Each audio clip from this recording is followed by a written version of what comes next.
Attendez, l'association des journalistes sportifs, s'il vous plaît. L'association des journalistes. Maintenant, c'est la toute première fois que la presse ne participe pas à l'organisation d'un match international qui puisait pour l'inauguration du stade Olembe. Et nous sommes visés en premier chef. Donc on s'est dit que ça ne sert donc à rien qu'on soit ici parce qu'on a des confrères qui sont partis de Bamenda, de Bafoussam, de loin pour venir couvrir ce match. On n'a aucun problème avec l'équipe nationale du Cameroun. Sérieusement, on n'a aucun problème avec l'équipe nationale du Cameroun.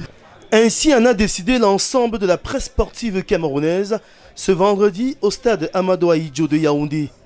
Un boycott de la conférence de presse d'avant-match des Lions indomptables du Cameroun en réponse à un communiqué du département communication de la FECAFOOT intervenu dans l'après-midi, indiquant que la CAF, pour des mesures liées à la Covid-19, interdit la présence de la presse lors du match de ce vendredi entre le Cameroun et le Malawi.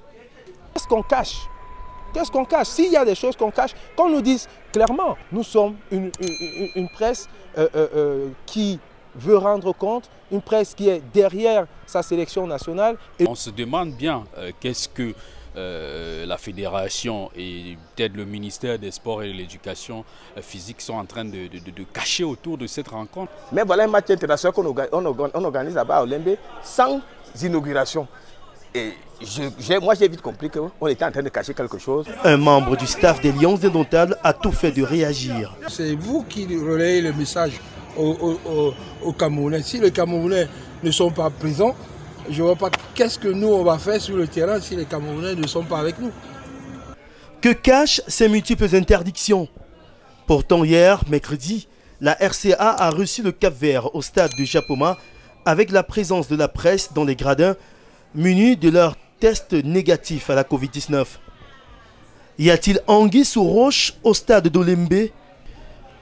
La question a tout droit d'être posée quand on sait que d'autres éléments comme l'absence d'habillage des éliminatoires de la Coupe du Monde 2022 lors de cette conférence de presse et ces buts du stade Amadou Ahidjo transportés manu militari au complexe Olembe donnent des signes d'impréparation de cette rencontre internationale qui va pourtant servir d'inauguration du tout flambant neuf stade d'Olembe qui va malheureusement sonner creux à 20 h ce vendredi.